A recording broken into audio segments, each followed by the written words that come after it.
ቤተሰብ እንዴት ዋላችሁ? ለእግዚአብሔር ይመስገን በጣም ደህና ነኝ። ሁሉ ተማም፣ ሁሉ ፏ ነው። እኔ ከእግዚአብሔር ይመስገን ሁሉ ፏ ነው። ዛሬ ከመጀመሪያው ጀምሮ ይሳቅ ነበርና ቅምጥሌ ገና እንደዚህ አልጋውን ስትፈላልሰው ማለት ነው ልጅቷ እንደጠራቻት ወይ ደግሞ ልጅቱ እንደምትመጣ በቃ 100% እርግጠኛ ነበርኩኝ። እና ያው ሴቶች ብልሃት አለን ታውቃላችሁ። አጭር ሰውና ሴት ብልሃተኛ ነው ይባላል። እና ያው አንዳንዴ የእኛን የሆነ ሰው በእጃችን ለማስገባት ወይ ደግሞ ከእጃችን ሊወጣ ያለንም ደግሞ ስበን ወደ ራሳችን ማድረግ እንችላለን። ይህንን ታውቃላችሁ አይደል? ያው እንግዲህ ቅምጥል ይህንን ነገር ያደረገችው ወይ ደግሞ ተንኮልም ምን በለው ወይ ደግሞ ብልጠት ይህንን ነገር ያደረገችው እንግዲህ ብሩኬን ስለምትወደው ስለምታፈቅረውና ይህች ሴት በአንድም በሌላም ከህይወቱ እንድትወጣ ነው። ትናንትም አይታችኋል። እስከዛሬ ታግሳት ትናንት ደግሞ ያው መደባደብን ጀምረው ነበረ። ዛሬም ደግሞ እንደዚህ ብሽቅ አድርጋታለች ማለት ነው ልጅቱን። ብሩኬም ተናደደ መሀል ላይ እንደውም የራሳችሁ ጉዳይ ሁለታችሁን ብሎ ጥሏቸው የወጣውና ቅምጥሌ ደግሞ በቃ ሌላ ክፍልም ቢሆን ያዙ ብላ እንዳያችኋት ሌላውንም ደግሞ አልጋፍ ብትንትና አድርጓለች ማለት ነው። ትናንት ነው በዛው የተሰራው። በነገራችን ላይ ምንድን ነው ዛሬ ልብስ ብቻ ነው የተቀየረው። ከዛ ውጭ ሌላ ምንም የተቀየረ ነገር የለም። ከዛው ናቸው ማለት ብሩኬ እሙሽዬ ጋር ሆኖ ሩም አይይዝም በምንም አይነት ምክንያት። ገባችሁ? የሰው ልጅ አይደለም ከእናታችን ቤት ሆነን የሆነ ቦታ ሰው ቤት እንኳን ማለት ሌላ ክልል እንኳን ብንሄድ የሆነ ጓደኛ ቤተሰብ ዘመድ ምናምን ካለን እዛ ቤት ነው እንጂ ብኖረው እንደዚህ ሩም ምናምን አንይዝም። ይህንን በደንብ የምናውቀው እናውቀዋለን አይደለም ከእናታችሁ ቤት ሆናችሁ ማለት ነው። እና ሰው ብዙዎቻችሁ ደግሞ ሪምቧ እያላችሁ ነው እና ያ ነገር አይጠቅማችሁም። ምንም ነው አይሰራላችሁ። በባልና ሚስት ማል አይገባም። የምሬን ነው። እንዴት መሰላችሁ? ይሄ አይደለም በባልና ሚስት ማል የምር በደንብ በሚጓደዱ ጓደኛ ማማቾች ማል በቤስት ማሉ አይገባም። ገብቷችኋል? የሆነ ለምሳሌ ከሆነች ጓደኛችሁ ጋር እናንተ በጣም ትዋደዳላችሁ። የሆነ ሰው መጥቶ ነገር ቢሰራ እንደዚህ ቢላችሁ ምናምን ምንም ነው የማታዳምጡት። ምክንያቱም ያችን ሴት አምኗታላችሁ፣ ትወዷታላችሁ፣ ታከብሯታላችሁ። የማንንም ወሬ መስማት አትፈልጉም። ያ ሰው ሶስተኛው ወገን ምናልባት ለጊዜው ሰውንን አይደል እንሰማለን ምናምን፣ ነገር ግን ሰምታችሁም ወይ በሆነ በአንዱ ሰምታችሁ በአንዱ ነው የምታፈሱት፣ ወይ ደግሞ ከሰማችሁ በኋላ እንኳን የሆነ ግጭት ሊፈጠር ይችላል። ነገር ግን ቶሎ እናንተ ወደ ሰላማችሁ ስትመለሱ ያቺ ሶስተኛ ወገን ገብታ ያፋጀቻችሁ ሴት ምን ያክል ደባሪ ሁኔታ ላይ እንደምትሆን በኋላ ማለት ነው እናንተ ስትታረቁና እንደዚህ አይነት ነገር ላይ ደግሞ በጣም ብዙ ጊዜ አይተናል ምናምን። የሆነ አንዳንዶቻችሁ ድራማ አይደለም እስከዛሬም ድራማ ነው አትበይ ምናምን የምትሉ አላችሁና ድራማ ያልሆነው ምኑ ላይ ነው? የምሬን ነው የምላችሁና እንደውም እንደዚህ አይነት ነገር ላይ ሲሰሩ ብቃታቸውን ነው የሚገባው። በለቅሶን በሉት እንደዚህ በመደባደብ በሉት በኤቭሪቲንግ በቃ የሆነ አክቲንግን እንዴት እንደወሰዱበት በጣም ጎበዝ ናቸው። አይደለም አዲስ አበባ ላይ ሄደው ብዙ ትሬኒንጎች ምናምን አግኝተው ቀርቶ ኖርማል ምንም አይነት ትሬኒንግ ሳይወስዱ ከዚህ በፊት ታውቃላችሁ በደንብ ነበር የሚሰሩት። አሁን ላይ ደግሞ ትሬኒንግ በሉ ምን በሉ በቃ አዲስ አበባ የሆነ ለተወሰነ ወር ሆነ ሳምንት ሆነ የፈለጋችሁትን አይነት ነገር መውሰድ ትችላላችሁ። ይህንም በደንብ አድርጋችሁ ታውቃላችሁ አይደል? በጣም ብዙ ሰው ለምሳሌ ወደ ሶሻል ሚዲያ ላይ የመጣ ምናምን ምናልባት አለ አንዳንድ ሰው እውቀቱ ሳይኖሩ ዝም ብሎ ሶሻል ሚዲያ ላይ ዘው ብሎ ገብቶ ዘው ብሎ ደግሞ የሚወጣ የሆነ ቦታ ላይ ስትገቡ እውቀቱ ኑሯችሁ ብትገቡና እውቀቱን ደግሞ ይዛችሁ ብትወጡ ጥሩ ነው። ሶሻል ሚዲያን ሳቆም እውቀት ይዤ ብተው ነገ በራሴ ሶሻል ሚዲያ ላይ ፖስት ባላደርግ የሌላ ሶሻል ሚዲያ ሰዎችን ማኔጅ ማድረግ እችላለሁ ማለት ነው። የእነሱ ማኔጅ እያደረጉ ገንዘቤን ቅርጥም አደርጋለሁ ማለት ነው። በጣም ብዙ ማኔጅ የሚያደርጉ ልጆች አሉ ማለት ከሶሻል ሚዲያ ጀርባ። ለምሳሌ ቤኪያውን በጣም ብዙ ሶሻል ሚዲያዎችን ማኔጅ ያደርጋል ምናምን፣ ግን እንደምታዩት በሱ ዩቱብ ቻናል ብዙ ጊዜ አይመጣም አይደል? ግን በጣም ብዙ ሚዲያዎችን ማኔጅ ያደርጋል ማለት ነው። በጣም ብዙ ነገሮችን እንትን ያደርጋል። ስለዚህ አሁን ጊዜው የሶሻል ሚዲያ ነው ምናምን። ሴት እየመጣች የሆነ ቦታ ቆይተን መጣና ከዛ የሆነ ቦታ ደግሞ ሊሄድ ነው ብላ አንዷ ልጇን ይዛ ሄዳ ማለት ነው። ከዛ ስትመለስ ደግሞ ስለምንወጣ በዛ ሰዓት እየሰራው ነው እና በር ሲንኳኳ እሷ የመጣች መስሎኝ ነበር። አሁን ሶሻል ሚዲያችንን በደንብ አድርገን መጠቀም ይኖርብናል። አሁን ላይ ማለት በድሮ ጊዜ ምናምን ወይ ደግሞ በድሮ ጊዜ ሳይሆን እስከ ቅርብ ጊዜም ሰው እንደዚህ በቃ ታግላችሁ ምናምን ጉልበት የደከምንበት ምናምን ነገር ነው ገቢ የሚያስገኛን አይደለ? አሁን ደግሞ እንደዛ ሳይሆን በጣም ብዙ ነገሮች ባጭሩ በሶሻል ሚዲያ ገንዘብ ማግኘት ይቻላል ማለት ነው። እየተቻለ ብያየ ነው ስለሆነ። ስለዚህ በደንብ አድርጋችሁ ሶሻል ሚዲያችሁ ማኔጅ አድርጉ። ሶሻል ሚዲያችሁ ጊዜያችሁን ተጠቀሙበት። 1 ሰከንድ 1 ደቂቃ ዋጋ አለው በነገራችሁ ላይ ማለት ነው። ስለዚህ እንግዲህ ቅምጥሌና ቡራ ደግሞ በዚህ ጊዜ ላይ መስራት ያለባቸው ጊዜ ነው ብዬ አስባለሁ። ሲቀጥል ደግሞ ይሄ የሆነ እንትን ያደረገላቸው ዳይሬክተሩ ሲመስለኝ የአብርሽና የሩታ ዳይሬክተር ይመስለኛል።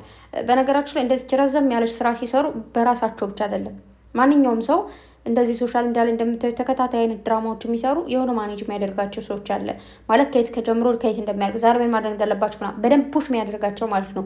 ብቻችሁን ከሆናችሁ ግን አንዳንዴ ወይ ሰዎች ይወዱኛል፣ የሚወደን ሰው ይቀየማል፣ ራሳቸውም ደግሞ የስራ ላይ ወዱት ይችላሉ። ትናንት ነግሬያችኋለሁ። ቢወዱትም ባይወዱትም የግድ መስራት ካለባቸው ደግሞ ይሰራሉ። ተግባባን። ስለዚህ ቡታጅራም ነው ያሉት ሀገራቸው ላይ እንደፈለጉ የፈለጉትን ነገር ማግኘት ይችላሉ። ያን ስላችሁ የፈለጋችሁት ነገር ማግኘት ስለቻላችሁ እንደፈለጋችሁ መፈንጠዝ ይቻላል ማለት ሳይሆን ግዴታ ግን አሁን ላይ የሆነ አንዳንዴ እንዴት መሰላችሁ የሆነ ጊዜ ላይ የምታገኙት ነገር አለ፣ የሆነ ጊዜ ላይ ደግሞ ማታገኙት ማለት ነው። ምናልባት ይህንን እድል ወደ አዲስ አበባ ሲመለሱ አያገኙት። ተግባባን። በጣም ብዙ ለምሳሌ ጋሽዬን ቶሎ ላያገኙት ይችላሉ። ይቺ ልጅ ላያገኟት ይችላሉ። ልጅቷ ደግሞ በጣም ነው የምትችለው። ቤተሰብ ብቃት ትጠላላችሁ ማለት ነው። አይታችኋል። ደግሞ ቲክታክ ላይ እየዘፈነች ነበረ ምናምን ቅድም እያየው ነበረ እና በቃ ትችላለች ማለት ስድብ ምንም አይመስላትም። በቃ አንዳንዴ እንዴት መሰላችሁ አላማ የሚባል ነገር አለ። ለአላማዋ እየተሰጣትን ካራክተር በደንብ እየተወጣች ነው። ለራሷ ገንዘቧን እየቆጠረች ነው። በቃ የእኛ ስድብ ጨርቅ አይቀድም ይባላል። እንደው ብትሰድብ ብትዘቀዘቅ ምንም የሚነካት ነገር የለም እውነት ለመናገር ማለት ነው። ግን በቃ ትችያለሽ። እንደውም ስላገሻቸው ከጎናቸው ስለሆንሽ እና ይህንን ካራክተር ራሱ እሺ ብለሽ ስለተቀበልሽ ቴንኪው የኔ ቆንጆ ማለት ነው። ስለዚህ ቡራና ቅምጥሌ ደግሞ ነገም ሆነ ከነገ በኋላ አብሮ መሆናቸው አይቀርም። ቅምጥሌ እንዳያችኋት ከኔ ጋር ደስ የሚል ጊዜ እያሳለፍኩ ነበረ፣ አንቺ ደግሞ በልጅሽ ልታስሪው ፈልገሽ ነው እንጂ አይፈልግሽም ብላታለች ማለት ነው። እና በነገራችሁ ላይ ስሬስሊ እንደዚህ እጅል ሴቶች እንዳሉ ታውቃላችሁ።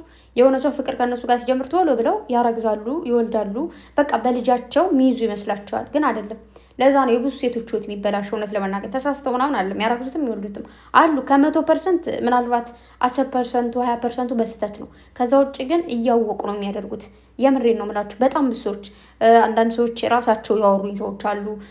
በሆነ በስትሪ በታሪክ የምሰማው አለ፣ በሆኑ ሰዎች የሰማሁት ምናምን አለና የሆነ ከወደደሽ ካገባሹ በኋላ ታረግዣለሽ። ምንም ሰው በልጅ ሊታሰር አይችልም ሲጀመር። አንቺን ከወደደሽ ካፈቀረሽ ነው ሊታሰርልሽ የሚችለው። ተግባባን። ስለዚህ እንደዛ አታድርጉ እና ቅምጥሌ በልጅ ልታስሩ ፈልገሽ ነው እንጂ አንቺን አይፈልግሽም ብላለች። ቡራ ደግሞ እንግዲህ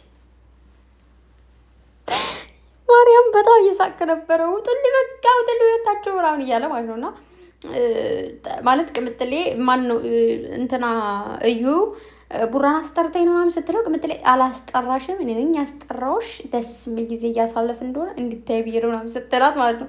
ወይኔ ተንኮል እንደዚህ ቃ የለም ሞልቀቅ ተልቀቅ ስትል ቅምጥሌ ማለት ነው። በሳቅ እየሞትኩ ነበር። ገና ስትገባ ከላይ እስከታች ስታይ ብሩኬ ምንድን ደስ ብታኝ ይላል ሰው እንዳለ ያየው ነው ምናምን አለች ማለት ነው። እና እንትኑ ደግሞ ትራሱን ሄዳ እንደዛ በትንትን ስታደርገው ብሩኬ ምንድን ነው ምናምን ሲላት አይ በቃ የሆነ ሰው ሲመጣ ሰው ስላለ ምናምን አለችውና ቡራ ደግሞ ያው እንደምታውቁት የሆነ ሰዓት ላይ ሳቆ መጣ አሉ።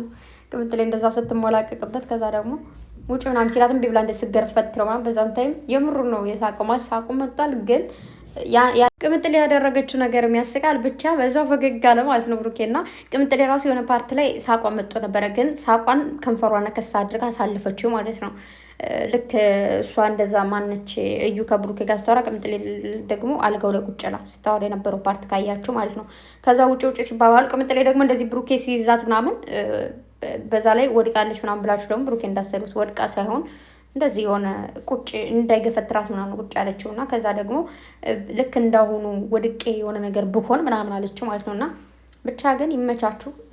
እንግዲህ ዛሬ ሳይሆን ነገ የመጨረሻ ቀን ይሆናል ብዬ አስባለሁ። እና ደግሞ ውጭ ሀገር ያላችሁ ሰዎች እንኳን አደርሳችሁ። 26 ይር ልንገባ ነው እንግዲህ 25 አለቀ። እግዚአብሔር ይመስገን። የአሁኑ አመት ግን ምንም ሳላውቀው ነው የሮጠው። ብቻ ጥሩ ነው። ያው በእኛ ደግሞ ገና ነው አይደል? ግን በዚህኛው አመት በዚህኛው አቆጣጠር ነው የሚባለው። ብቻ ቶሎ ነው የሄደውና ያው ይነጋል ይመሻል፣ ተመሳሳይ አይነት ስራ እንሰራለን ምናምን ነገር። ለማንኛውም እግዚአብሔር ይመስገን እንኳን አደረሳችሁ ለማለት ነው። በመቀጠል ጨረቃዎቼ ማለት እንደዚህ አንድ ሳንቲም ላይ በዚህኛው በኩል ያለውን ሳንቲም ወደዋለሁ፣ በዚህኛው ሳንቲም ያለውን አልወደውም አይባልም አይደል? አንድ ገጹ ነው ሳንቲም የምትወዱት። ስለዚህ በዚህኛው በኩል ጥቅም የለውም፣ በዚህኛው በኩል ጥቅም አለው የሚባል ነገር የለም። እነሱ ደግሞ የአንድ ሳንቲም ገጽታዎች ናቸው። እኔም ነገ አረግዝለታለሁ አለች ቅምጥሌ። ብቻ ለማንኛውም ሁለታቸውም ልጅቱንም በቃ እዚህ በኋላ ማለት ብንፋታት አንደኛ በቃ እንደዚህ አይነት ስራ እንዲሰሩ የማንፈልገው ለምን እንደሆነ እናውቃለን። ያው ክብራቸውን ስለምንፈልገው እንደዚህ አይነት ነገር ደስ ስለማይል ምናምን ነው። አንዳንድ ደግሞ እንደዚህ አይነት ነገር ሞቅ ሞቅ ካላለ ቻናላቸው ደግሞ አሁን እየሄደ ነው፣ አሪፍ ነው። ብቻ ተው በቃ አንሰዳደብ። ብሩኬንም ሆነ ምላችሁ ለአንዳቸው ከአንዳቸው በላይ እኛ አይመለከተንም። ከእነሱ የተረፈው ነው እኛ የምናስብላቸው ምናምን ወዳቸው ምናምን ኤቭሪቲንግ። ሶ ልቦና እንግዛ ለማለት ነው። በተረፈ አይላቢ ጋይስ በጣም ወዳችኋለሁ። አሁን ሴትዮ ደውላለች እየመጣች ነው። እንውጣ ባይ እስከ ፖስት በጠበቀች